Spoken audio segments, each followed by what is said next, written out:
پشت سر من مشهورترین پل بوداپست قرار داره، پل زنجیری سچنی. پشت ساخت این پل یک داستان خیلی جالب قرار داره، داستانی که مربوط به 200 سال پیش میشه.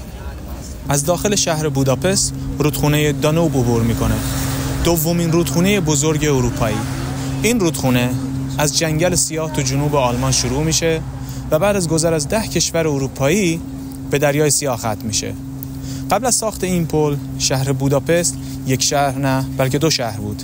شهر بودا در منطقه غربی رودخونه که یک شهر سیاسی بود و شهر پست در منطقه شرقی که یک شهر بازرگانی و تجاری بود.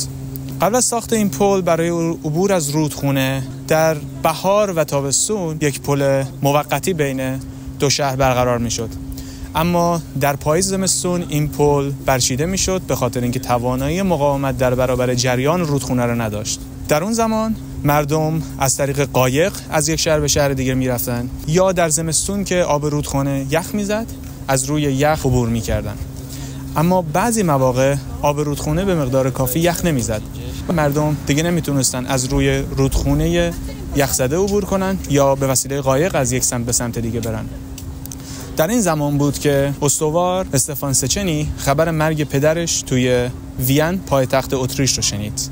برای پیوستن به مراسم خاکسپاری پدرش به شهر پست رسید، اما به مدت 1 هفته اینجا گرفتار شد به خاطر اینکه نمیتونست از رودخونه عبور کنه و در نتیجه مراسم خاکسپاری پدرش رو از دست داد.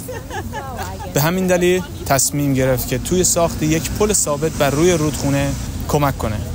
در نتیجه 17 سال از عمرش رو صرف این کار کرد و در نهایت در سال 1849 ساخت این پل تموم شد و شهر بودا و پست رو به پایتخت امروزی مجارستان یعنی بوداپست تبدیل کرد. امروزی میشه به راحتی به کمک این پل از روی رودخونه دانوب عبور کرد و خیلی راحته که فراموش کنیم که این پل اینجا قرار داره به خاطر اینکه توی گذشته یک افسر جوان به دلیل اینکه نتونست از رودخونه عبور کنه مراسم خاکسپاری پدرش رو از دست داد.